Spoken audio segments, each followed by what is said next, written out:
welcome to the update. I'm Heidi Tiltons. Anthony Albanese has used question time to spruik changes to the pharmaceutical benefits scheme. From January next year, prescription medicines will be reduced to $25 a script. The PM telling Parliament the move will help millions of Aussies. Not just that, but we've frozen the costs of scripts for pensioners and concession card holders to just $7.70, not just for this term, but for the end of the decade. Opposition leader Susan Lee insists she's not going to rush the coalition's official stance on net zero, despite outspoken Nationals MP Barnaby Joyce leading the push for it to be scrapped.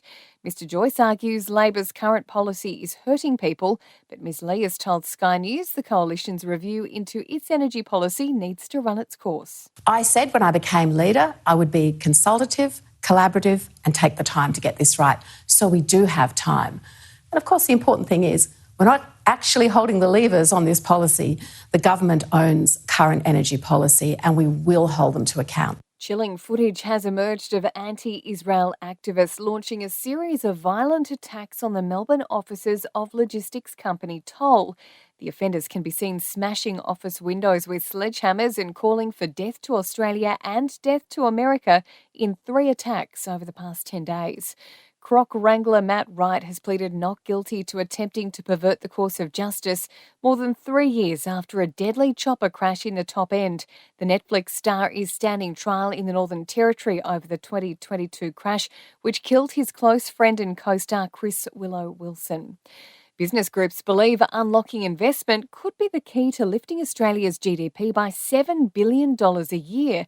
A new report from the Business Council of Australia shows every $1 spent to improve productivity would create an economy-wide return of $5.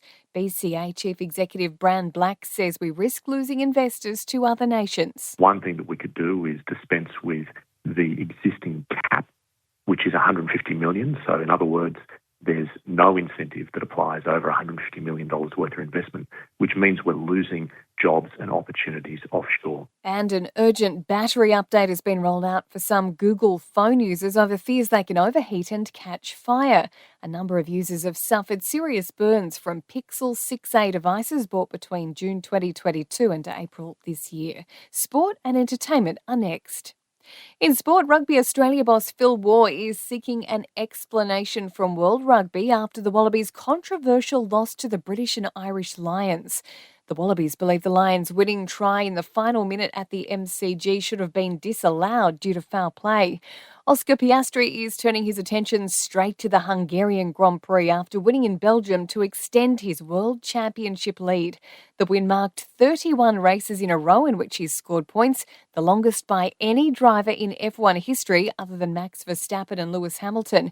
The Aussie says he's excited to return to the track where he won his first race. I'm sure Thursday will be nice to go back to where I had my first win, but as soon as we get on track, you forget about that immediately. So, yeah, it'll be cool.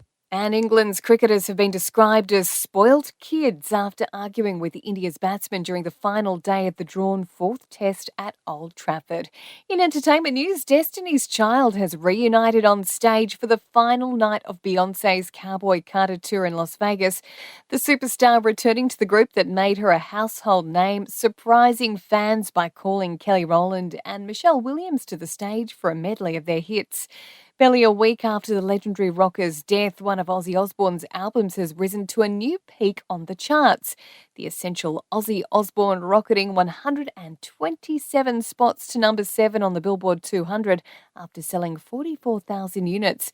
And Coldplay's infamous Kiss Cam has captured another couple in Miami, but it was all above board this time. Soccer legend Lionel Messi and his wife Antonella happy to be featured on the big round screen as they were serenaded by the band. And that's the latest from the Nova Podcast News team. We'll have another episode of The Update for you tomorrow.